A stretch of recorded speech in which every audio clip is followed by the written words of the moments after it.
আমার সকল ক্লাস 10-এর ভাই ও বোনদেরকে আজকের ভিডিওতে জানাচ্ছি ওয়েলকাম।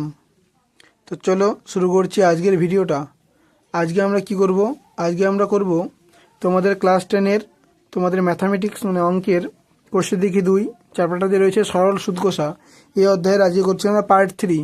আমরা আজকে কতগুলো অঙ্ক করব? আজকে আমরা করব 11, 12, 13, 14 এই 4টে অঙ্ক করব আজকে আমরা। পেজ নাম্বার 46 পেজের যে অঙ্কগুলো রয়েছে 11, 12, 13, 14 এর আগে আমরা পার্ট 1 এবং পার্ট 2 তোমাদেরকে দিয়েছি। আশা করছি সেই ভিডিওগুলো তোমরা দেখেছো। তো চলো শুরু করছি আজকের ভিডিও। তো 11 নম্বর অঙ্কটা পড়ো, কি বলছে 11 নম্বর অঙ্কটা দেখো। 11 নম্বর অঙ্কটা বলছে বার্ষিক 8% হার সরল সুদে কত বছরে 600 টাকার সুদ 168 টাকা হবে হিসাব করে লিখি। মানে সরল সুদের হার 8%, কত বছরে মানে সময়টা বার করতে হবে, 600 টাকা এটা হচ্ছে আসল, আর সুদ বলছে 168 টাকা। চলো লিখছি অঙ্কটা দেখো। তো প্রথমে 11 নম্বর অঙ্কটাতে প্রথমে লিখলাম কি প্রদত্ত, তারপরে লিখবো কি আসল, আসল বেঁকে লিখবো পি, তারপরে লিখবো সময়, সময় বেঁকে লিখবো টি, তারপরে কি লিখবো, তারপরে লিখবো বার্ষিক শতকরা সরল সুদের হার, বার্ষিক শতকরা সরল সুদের হার, সুদের হার ব্র্যাকে লিখবো আর সমান সমান, নিচে লিখবো মোট সুদ, মোট সুদ ব্র্যাকে লিখবো আই সমান সমান। তাহলে আসল, আসল অঙ্কটাতে দেখো বলছে 11 নম্বর অঙ্কে আসল বলছে যে 8% সরল সুদের হারে, সরল সুদে 8% সরল সুদে, সরল সুদের হার 8%, 8% সরল সুদে কত বছরে মানে সময়টা বার করতে বলছে। তাহলে প্রশ্ন চিহ্ন দিলাম, কত বছরে 600 টাকার সুদ, 600 টাকা মানে আসল 600 টাকা, 600 টাকার সুদ বলছে 168 টাকা, এত টাকা। তাহলে আমাদের কী বার করতে বলছে? সময় বার করতে বলছে, সময়। তাহলে সময় যখন আমরা বার করবো তখন আমরা কী লিখবো? আমরা জানি, আমরা জানি, আমরা জানি, আমরা কি জানি, টি সমান সমান উপরে হবে কি আই ইন্টু 100, নিচে বসবে কি পি আর। তাহলে পয়লা লাইনে বা টি সমান সমান আই, আই মানে কত টাকা 168 ইন্টু 100, নিচে পি, পি মানে 600 টাকা ইন্টু আর, আর মানে কত টাকা, আর মানে 8%, তো 8 লিখলাম। এবার কাটাকাটি করো, 106 600।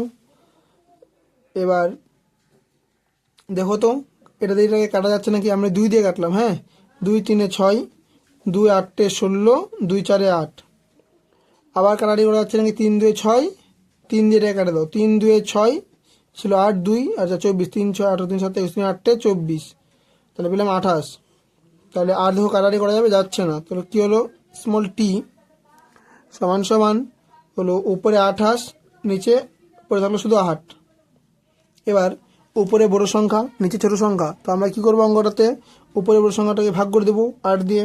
তাহলে 8 একে 8, 8 দিয়ে 16, 8 3 24, 8 4 32 বেশি আছে, 8 3 24 নিলাম, বিয়োগ হলো 4, তাহলে 3 পূর্ণ 4/8 এত বছর সময়। কিন্তু আমরা এটাকে তো এইভাবে লিখতে পারবো না, এইভাবে লিখবো, 2 দিয়ে কাটাকাটি করা যাবে, 2 2 4, 2 4 8, আবার 2 1 2, 2 2 4, তাহলে কী পেলাম, বা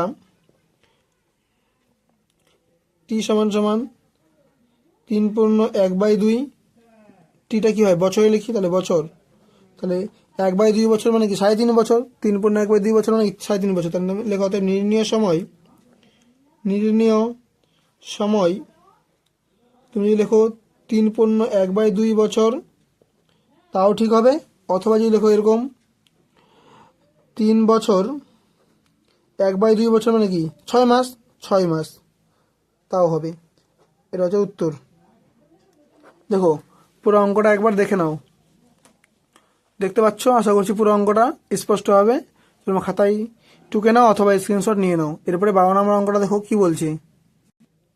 12 নম্বর অঙ্কটা বলছে যদি বার্ষিক 10% হার সরল সুদে 800 টাকা ব্যাংকে জমা দিয়ে সুদে আসলে 1200 টাকা ফেরত পাই, তবে ওই টাকা কত সময়ের জন্য ব্যাংকে জমা ছিল, মানে সময় বার করতে বলছে অঙ্কটাতে। আবার একইভাবে করব। চলো স্টার্ট করছি 12 নম্বর অঙ্কটা। তাহলে কী করবো আমরা দেখব, 12 নম্বর দিয়ে এভাবে লিখব। 12 নম্বর প্রদত্ত। প্রদত্ত প্রদত্ত কি লিখব? আসল। ব্র্যাকেট লিখব পি সমান সমান, তারপরে লিখব সময়, ব্র্যাকেট লিখব টি সমান সমান, তারপরে লিখব বার্ষিক, শতকরা, শতকরা, সরল, সুদের হার, সুদের হার, ব্র্যাকেট লিখব আর সমান সমান, তাহলে লিখব মোট সুদ, মোট সুদ, ক্যাপিটাল আই সমান সমান।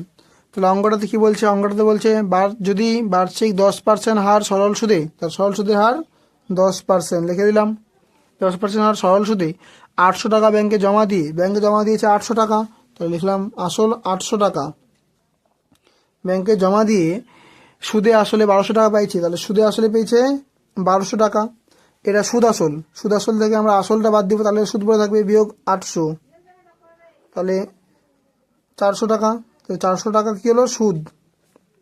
400 টাকা সুদ, সুদে 400 টাকা পাই, বলছি সুদে আসলে 1200 টাকা ফেরত পাই, মানে সুদ বেরোলো 400 টাকা।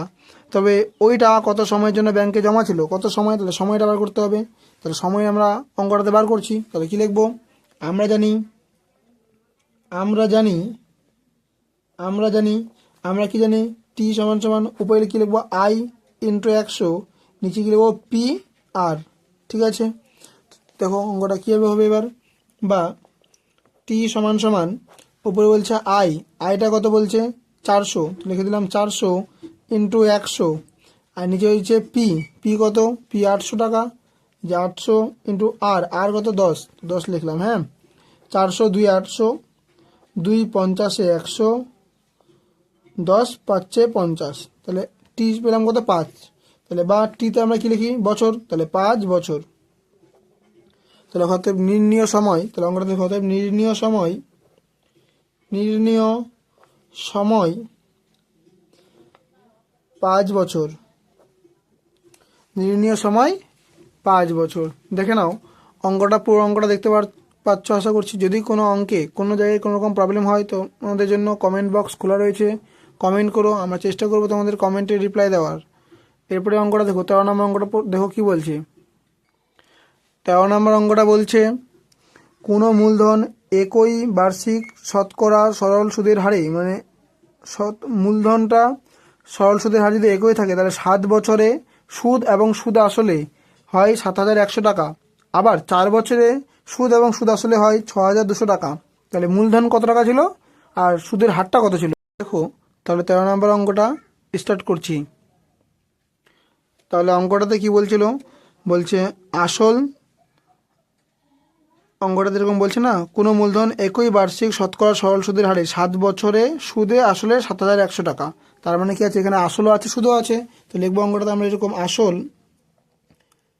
যোগ 7 বছরের, 7 বছরের সুদ সমান সমান 7100 টাকা। আবার লিখবো আসল যোগ 4 বছরের, বছরের সুদ সমান সমান 6200 টাকা। ঠিক আছে, তাহলে আমরা লিখতে পারবো, এখানে ব্র্যাকেটে লিখে দেবো বিয়োগ করে পাই, বিয়োগ করে, করে পাই, বিয়োগ করে পাই। এখানে দেখো এর সামনে কোনো চিহ্ন নাই, মানে প্লাস আছে, আমরা এখানে মাইনাস দিব ব্র্যাকেটে, এখানে প্লাস আছে তো মাইনাস দিব ব্র্যাকেটে, এখানে প্লাস আছে তো মাইনাস দিব ব্র্যাকেটে। তাহলে প্লাস আসলে মাইনাস আসলে কেটে গেল, তাহলে প্লাসে মাইনাসে মাইনাস বিয়োগ হবে, 7 থেকে 4 বাদ দিলে পরে দেখবে 3, তাহলে 3 বছরের, বছরের সুদ সমান সমান 7100 থেকে 6200 বাদ দিলে পরে থাকবে 900 টাকা। তাহলে 3 বছরের সুদ 900 টাকা হলে, তাহলে 1 বছরের সুদ সমান সমান 900 বাই 3 টাকা, 3 দিয়ে কাটো, 3 3 900 সমান সমান 1 বছরের সুদ হচ্ছে 300 টাকা। 1 বছরের সুদ কত পেলাম? 300 টাকা। এবার অঙ্কটাতে আমাদের যে কোনো একটাকে ধরতে হবে, হয় এই লাইনটাকে ধরে অঙ্কটা আগাতে হবে, না এই লাইনটাকে ধরে অঙ্কটা এগোতে হবে। ঠিক আছে, যে কোনো দুটো লাইন। তো আমি প্রথম লাইনটাকে ধরে অঙ্কটা এগোচ্ছি। দেখো তাহলে অঙ্কটার দিকে দেখো, 1 বছরের সুদ যদি হয় 300 টাকা, তাহলে 7 বছরের সুদ কত? তাহলে অতএব 7 বছরের বছরের সুদ সমান সমান 300 × 7 সমান সমান 2100 টাকা। তাহলে 7 বছরের সুদ পেলাম 2100 টাকা। এবার 7 বছরে যদি সুদ হয় 2100 টাকা, তারপর এবার অঙ্কটা দিয়ে দেখো, প্রথমে দেখো তো কী লেখা আছে, আসল যোগ 7 বছরের সুদ 7100 টাকা। তাহলে সুদে আসলে 7100 টাকা হয়েছিল, এখান থেকে যদি আমরা সুদটা বাদ দিই তাহলে কী বলে থাকবে আসল। অতএব 7 বছরের আসল, অতএব 7 বছরের আসল, আসল কত হবে 7100 মাইনাস 2100 টাকা সমান সমান 5000 টাকা। তাহলে 7 বছরের আসল কত 5000 টাকা। তাহলে এবার আমাদের অঙ্কটাতে বার করতে বলছে কি আসল আর সুদের হার। তাহলে আসল তো আমরা বার করে দিলাম, তাহলে দেখো নির্ণীয় আসল সমান সমান লিখে দাও 5000 টাকা। তাহলে এটা একটা উত্তর। এবার বার করতে হবে সুদের হার। তাহলে এবার দেখো আমরা কি পেলাম, আমরা লেখো, অতএব লেখো 5000 টাকার 7 বছরে মোট সুদ 2100 টাকা হলে নির্ণীয় সুদের হার সমান সমান কি লিখবো, সুদের হারের সূত্র আমরা কি জানি, আর সমান সমান আই ইন্টু 100। নিচে কী হবে সুদের হারের সূত্রটা, নিচে আসবে পিটি। তাহলে দেখো পয়লা নে বা আর সমান সমান আই মানে কি বসবে সুদ কত টাকা পেয়েছিলাম 2100 টাকা না, তাহলে লিখে দাও 2100 ইন্টু 100। নিচে যে পি কত টাকা পেয়েছিলাম 5000 টাকা, নিচে লিখে দাও 5000 ইন্টু টি কত বছর ছিল, টি ছিল 7 বছর, লিখে দাও 7 বছর। এবার হিসাব করো 7 3 21, দুটো জিরো ছিল, দুটো জিরো বসিয়ে দিলাম 300 পেলাম।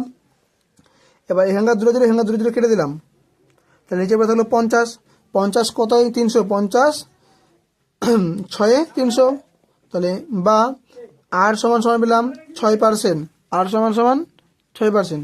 অর্থাৎ নির্ণীয় সুদের হার সমান সমান 6%। তাহলে এটা একটা উত্তর, তাহলে এটা একটা উত্তর আর এটা একটা উত্তর। দেখে নাও পুরো অঙ্কটা আরেকবার দেখিয়ে দিচ্ছি।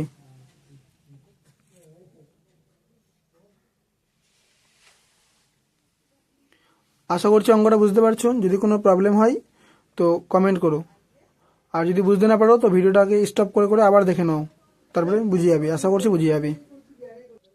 এরপর দেখো 14 নম্বর অঙ্কটা বলছে, একই সময় অমল রায় ব্যাংকে এবং পশুপতি ঘোষ পোস্ট অফিসে 2000 টাকা করে জমা রাখেন।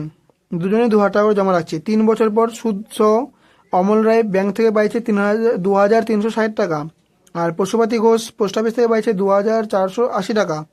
তাহলে ব্যাংক আর পোস্ট অফিসের সরল সুদের হারের অনুপাত কত, এটা বার করতে বলছে। তো একবার লেখো ব্যাংকের ক্ষেত্রে আর একবার লেখো পোস্ট অফিসের ক্ষেত্রে। তাহলে অঙ্কটা দুইভাবে লিখবো, প্রদত্ত বলে দুইবার লিখবো, ঠিক আছে। অঙ্কটা এর আগে এরকম একটা অঙ্ক করেছিলাম, কি লিখবো প্রদত্ত বলে দুইটা জিনিস করবো। একটা কি করবো ব্যাংকের ক্ষেত্রে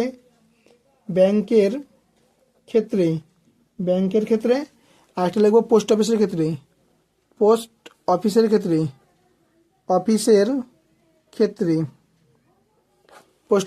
একটা লিখবো ব্যাংকের ক্ষেত্রে। তাহলে দুই ক্ষেত্রে এবার লিখবো যে আসল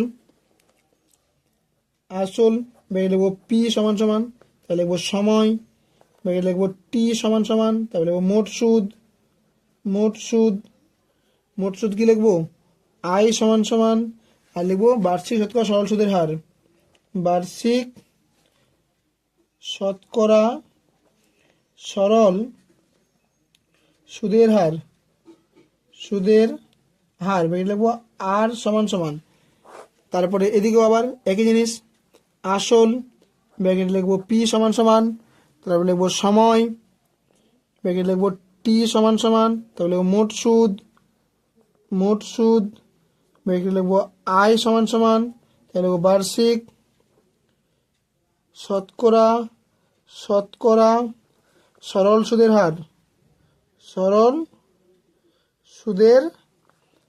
হার লিখবো আর সমান সমান। এবার তোমরা বলতে পারো যে আমি তো এর আগের অঙ্কগুলোতে এটাকে আগে লিখতাম, মোট সুদটাকে পরে লিখতাম। তো কোনো ব্যাপার না, এটাকে তুমি পরে লেখো, এটাকে আগে লেখো, এরকম আগে পরে করা যায়, ঠিক আছে। তো চলো শুরু করছি অঙ্কটা। কি বলছে, দুই ক্ষেত্রে আসল বলছে 2000 টাকা, তো 2000 টাকা আসল, 2000 টাকা, 2000 টাকা আসল। সময়, সময় বলছে 3 বছর পর, 3 বছর, তা দুই ক্ষেত্রে 3 বছর, 3 বছর, এখানেও 3 বছর, 3 বছর। তারপরে বলছে মোট সুদ, এখান থেকে বলছে 3 বছর পর তারা সুদ সহ যথাক্রমে কত টাকা পাইছে, 2360 টাকা, আর এখানে পাইছে 2480 টাকা। তাহলে এবার অঙ্কটাতে একটা জিনিস বুঝো, 2000 টাকা জমা রাখে, তারা বলছে 3 বছর পর সুদ সহ, মানে সুদে আসলে পাইছে 2360 টাকা, তাহলে সুদ সহ মোট সুদ কত হবে, 2360, এখান থেকে বিয়োগ হবে 2000 সমান সমান 360 টাকা। আর এখানে মোট সুদ কত টাকা পাইছে, এখানে সুদে আসলে পাইছে 2480 টাকা, এখান থেকে 2000 টাকা বাদ, তাহলে এরপরে থাকবে 480 টাকা। বুঝতে পারছো? তাহলে সুদের হারটা বার করতে বলছে, দুই ক্ষেত্রে সুদের হার বার করতে বলছে। তাহলে এবার লিখে দাও, লিখে দাও এরকম যে আমরা জানি,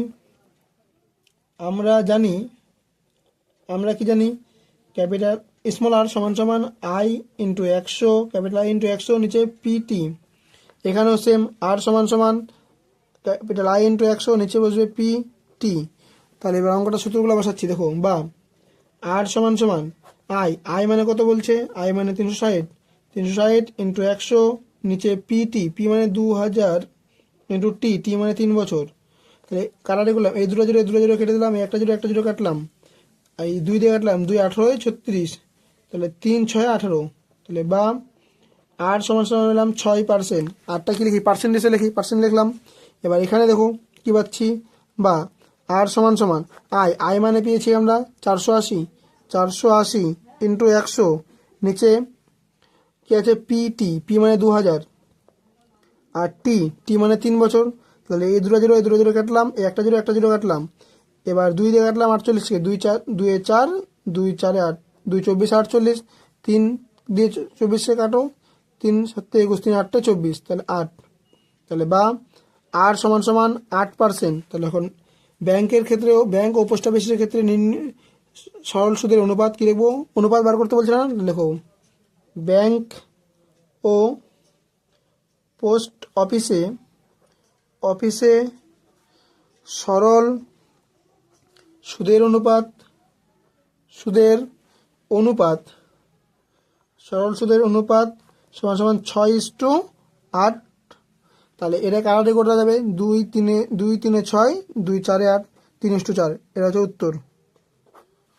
ব্যাস, দেখো পুরো অঙ্কটা দেখতে পাচ্ছ, পুরো অঙ্কটা বুঝতে পারছো আশা করছি। পুরো অঙ্কটা আমি তারপরে আরেকবার দেখিয়ে দিলাম, পুরো অঙ্কটা দেখে নাও। কোনো জায়গায় কোনো রকম অসুবিধা হলে কমেন্ট করো, আর তোমরা ভিডিওগুলো শেয়ার করো প্রচুর পরিমাণে, তোমাদের বন্ধুদের মাঝখানে ছড়িয়ে দাও, লাইক করো, সাবস্ক্রাইব করো, আমার চ্যানেলটাকে ফলো করো, আমাদের পাশে থাকো। ধন্যবাদ।